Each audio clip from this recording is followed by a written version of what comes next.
வணக்கம் strange tax நேயர்களே.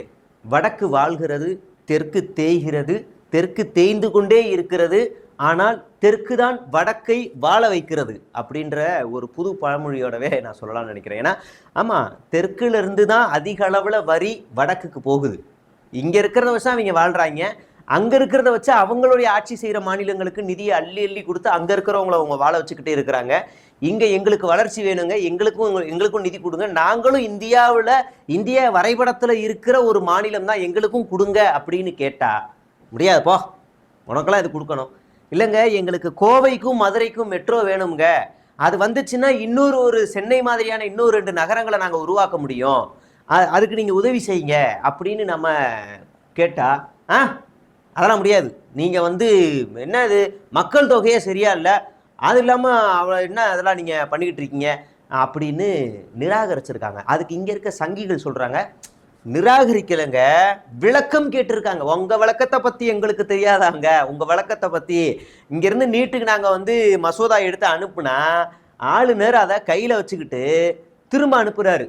அவரெல்லாம் விளக்கம் கேட்கக்கூடாது, ஆனால் அவர் திரும்ப அனுப்புகிறாரு. சரி, மறுபடியும் அனுப்புனா அங்கேருந்து குடியரசுத் தலைவர் போகுது. குடியரசுத் தலைவர் என்ன செய்யணும்? ஆனால் அவங்க மாறா ஹோம் மினிஸ்ட்ரிக்கு அனுப்புகிறாங்க.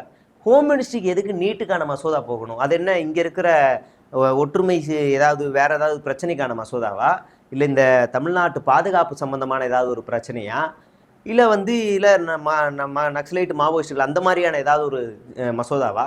சம்பந்தம் இல்லாமல் எதுக்கு ஹோம் மினிஸ்ட்ரிக்கு அந்த மசோதா போகணும்?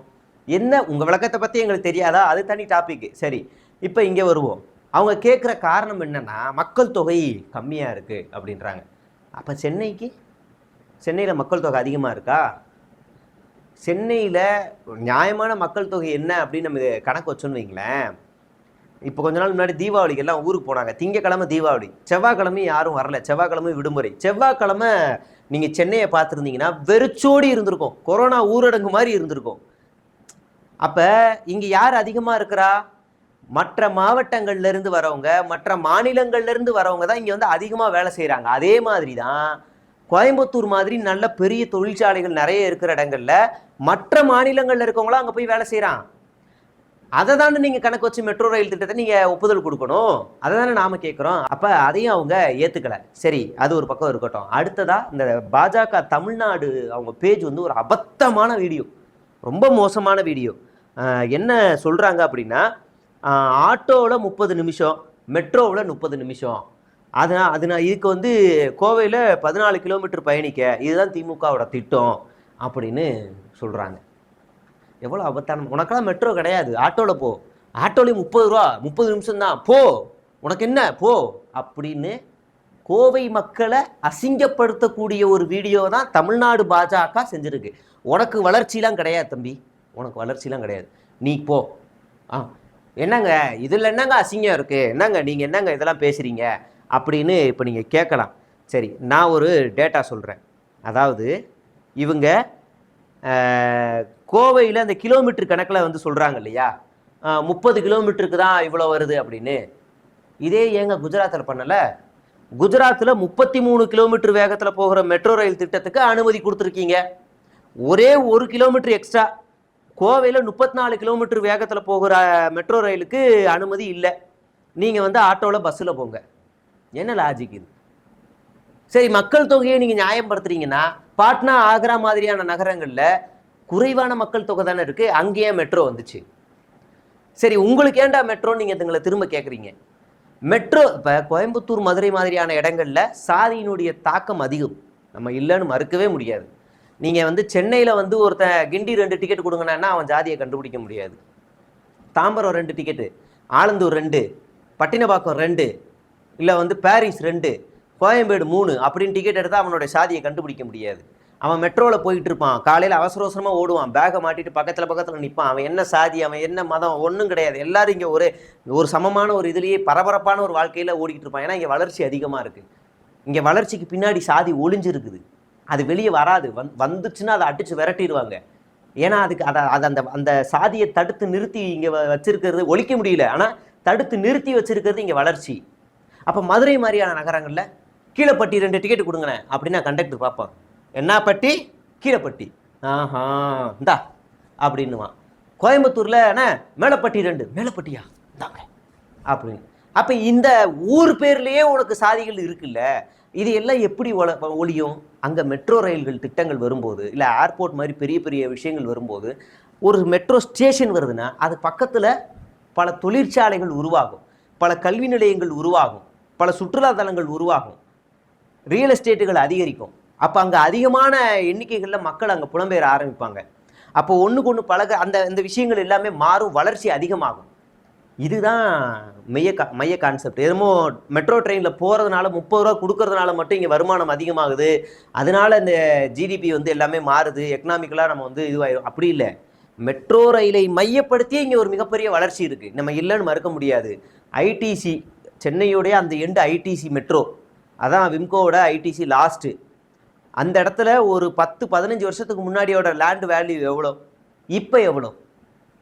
நீங்கள் அப்படியே டொக்கான இடங்கள்ல இந்த கடைசி மாதவரத்துக்குள்ளே போகும் மெட்ரோ, அப்போ 10 வருஷத்துக்கு முன்னாடி அந்த லேண்ட் வேல்யூ எவ்வளோ, இப்போ எவ்வளோ? இப்போ அதை சுற்றி பல அப்பார்ட்மெண்ட்டுகள் கட்ட ஆரம்பிக்கிறாங்க. திருவொற்றியூரில் பீச் ரோட சுற்றி இப்போ பெரிய பெரிய அப்பார்ட்மெண்ட்டுகள் நிறைய வருது. திருவொற்றியூர் ரயில்வே ஸ்டேஷனை ஒட்டியே ஒரு பெரிய அப்பார்ட்மெண்ட் வருது, டோல்கேட்டை சுற்றி ஒரு பெரிய அப்பார்ட்மெண்ட் வருது. எதுக்கு வருது? ஏன் இங்கே இன்னைக்கே இதெல்லாம் கட்டணும், இவ்வளோ நாள் கட்டல? ஏன்னா மெட்ரோ ரயில் இருக்கு, மெட்ரோ ரயிலுக்கு மிக அருகில், ரயில் நிலையத்துக்கு மிக அருகில் அப்படின்னு அதை மையப்படுத்தி தான் அந்த வளர்ச்சிகள்லாம் வருது. அப்போ இதையெல்லாம் நாங்கள் கேட்கும் போது நீங்கள் மறுக்கிறீங்க. அப்போ இதெல்லாம் நாங்கள் வந்து எங்களுடைய உரிமைகளை நீங்கள் மறுக்கிறீங்கன்னும் போது இதெல்லாம் கேட்க வேண்டிய இடத்துல இருக்கோம். சரி, அடுத்து மோடி வராரு, நான் தமிழை நாடு முழுவதும் வளர்க்க போகிறேன். எங்கள் தமிழை நாங்கள் வளர்த்துக்கிறோம், ஆளை விடுங்க. எங்கள் தமிழை நாங்கள், உங்கள் குஜராத்தியும் நீங்கள் வளர்த்தா போதும், சரிங்களா? எங்களை அசிங்கப்படுத்துறதுல இது ஒன்று வேற எதுவும் வேணாம். தருண் விஜய்னு ஒரு ஆள் வந்தாப்புல வந்து திருவள்ளுவர் புகழை நான் உலகம் முழுவதும் கொண்டு சேர்க்க போகிறேன்னு இங்கேருந்து ஒரு சிலையை தூக்கிட்டு போய் காசியில் கீழே போட்டு வந்துட்டாப்பு தருண் விஜய், ஒரு எம்பி, பாஜக எம்பி. அப்போ எங்களுக்காக நீங்கள் செய்ய வேண்டாம். இதே மாறா நீங்கள் என்ன செய்வீங்க? இங்கே வந்தால் மட்டும்தான் வேட்டியை கட்டுறது, பழைய சாறு சாப்பிட்றது, எல்லாம் பண்ணுறது. ஆனால் சமீபத்தில் நடந்த அந்த ஒடிசா எலெக்ஷனில் பழைய சோறுனாலே கேவலம், தமிழர்கள்னாலே மோசமானவங்கன்னு ஒரு விளம்பரத்தை பாஜக அஃபீஷியலாக வெளியிடுது. அதே பீகார் தேர்தலில் இங்கே இருக்க பீகாரி எல்லாரையுமே வஞ்சிக்கப்படுறாங்க அப்படின்னு நாங்கள் தேர்தல் பிரச்சாரம் பண்ணுறது. அப்போ என்ன மைய கருத்தோடு நீங்கள் இங்கே இருக்கீங்க அப்படின்னு நாங்கள் வந்து வெளியிலேருந்து பார்க்க வேண்டியிருக்கு. சரி, இதெல்லாம் யார் கேட்கணும்? திமுக கேட்கணும், கேட்டுக்கிட்டு தான் இருக்குது. சரி, வேற யார் கேட்கணும்? அதிமுக. அது அடிமையாயிருச்சு, கேட்காது. ஓகே, கொள்கை எதிரியாக வச்சு ஒரு சிங்கம் இருக்கே, அது கேட்குமான்னா? இந்த வாரத்தில் மட்டும் எஸ்ஐஆருக்கு எதிராக நம்ம சிங்கத்தோட வாயிலிருந்து வந்து இந்த மாதிரி தேர்தல் ஆணையம் பேரோ, இல்லை மோடி பேரோ, அமித்ஷா பேரோ, இல்லை பாஜக அப்படின்ற பேரோ, சரி அதை விடுங்க. நேற்று உச்சநீதிமன்றத்தில் ஆளுநர் ரவிக்கு ஒரு கொட்டு, இனிமேல் மாநில அரசாங்கத்து சாதகமாக ஒரு தீர்ப்பு வருது. நீங்கள் ஆளுநரே வேணான்னு தானே உங்களுடைய கொள்கையில் வச்சுருக்கீங்க. நேற்று அடிச்சாம்பாரி அப்பாயின்மெண்ட் ஆர்டர் அப்படின்னு ஒரு கெத்தை ஒன்று சொல்லியிருக்கணும்ல, அதை பற்றி பேச மாட்டேன், அதை பேசலை. சரி, இந்த கோவை மதுரை விமான நிலையத்துக்கு, இது மெட்ரோ ரயில் திட்டத்துக்கு தடுத்து நிறுத்தியிருக்காங்க, ஏதாவது ஒன்று பேசுனீங்களா?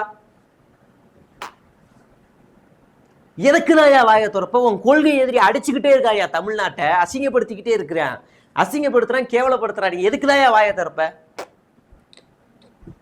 அப்ப விஜய் ஒரு முழு சங்கியாக மாறிவிட்டார் என்பதில் எந்த மாற்று கருத்தும் இல்லை. சமீபத்தில் நடந்த இந்த 3 சம்பவம் எல்லாமே இந்த ஒரு வாரத்தில் நடந்த சம்பவம், எஸ்ஐஆர் ஆகட்டும், மெட்ரோ ரயில் திட்டமாகட்டும், இல்லை இதுவாகட்டும். சரி, இன்னும் ஒரு முக்கியமான ஒரு விஷயம், மோடி தமிழகம் வந்துட்டு போயிருக்காரு.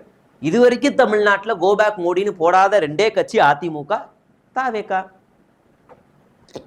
நீங்க போட வேண்டியதானே? இப்போ ஒன்றும் அவர் அரசு நிகழ்ச்சிக்காக வரலையே, தனிப்பட்ட நிகழ்ச்சிக்கு தான் வந்தார். கோபேக் மோடி, நீ என் கொள்கை எதிரி, போட வேண்டியதானே? ஏன் போடல?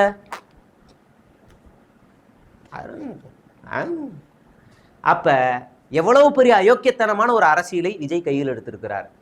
பாஜக நம்மை வஞ்சிக்கிறது அப்படிங்கிறத ரொம்ப தென்னந்தெளிவாக பேசியிருக்க நம்புறேன். தொடர்ந்து பேசுவோம். நன்றி, வணக்கம்.